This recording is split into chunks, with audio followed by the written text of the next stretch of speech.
So, which writer would you say was most influential in getting you back, and or at least opening up your mind and your heart to the grace of God?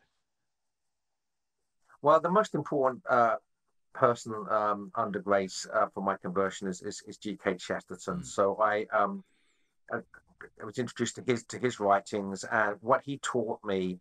I was always brought up, and I think this is common enough in our culture, that you have to choose between faith or reason. You know, if you can be religious but only by abandoning your reason, or you can be rational but only by abandoning religion.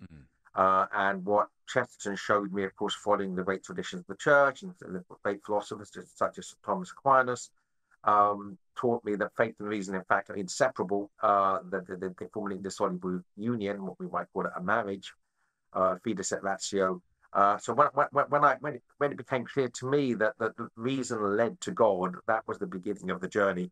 And again, under grace, Chesterton was the most important influence, which is why my first book as a Catholic was a biography of G.K. Chesterton. And I mm. sometimes say that was an act of thanksgiving to God for giving me Chesterton, but also an act of thanksgiving to Chesterton for giving me God, so to speak. I love it.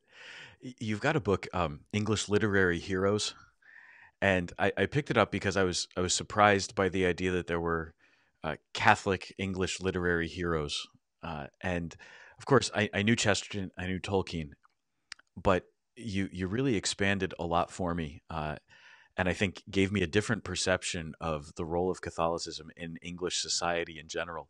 Uh, Having come from an anti-Catholic background, what did you discover as you were coming into the church? What did you discover about the role of the Catholic faith in your native England? Yeah, so again, one thing, of course, was the fact that the history I'd been taught was what Hilaire Belloc called uh, the ignorant wickedness of Tom Ford Protestant history. That basically, you know, the English have a received narrative which just is not true.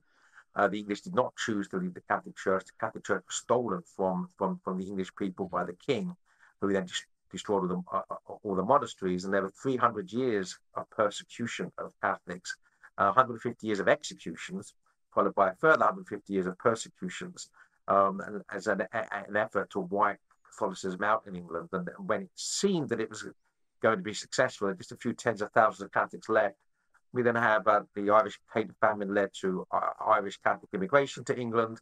And at the same time, the conversion of people such as St. John Henry Newman led to a new Catholic cultural and literary revival. So you know, the number of churches in England between this period between 1830 and 1880, number of churches, number of Catholic schools rose exponentially. You're talking Mm, hundreds of percents. The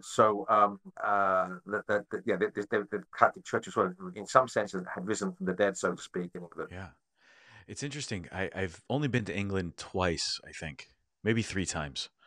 Anyway, however many times I've been to England, one thing that has always struck me is the presence of a very vibrant Catholic church there.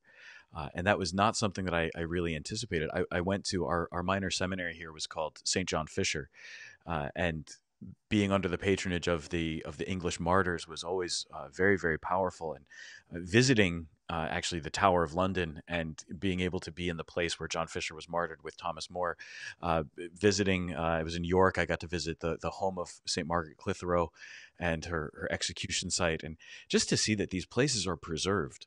I got to visit one. I don't remember what the name of it was or even where I was with the people who brought me there, but it was a place where I got to see one of the priest hiding holes.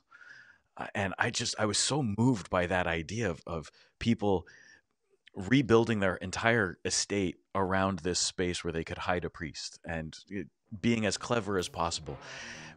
So the idea that there was this underground movement to keep the faith alive, and then that it's sort of reborn, that is such a powerful image.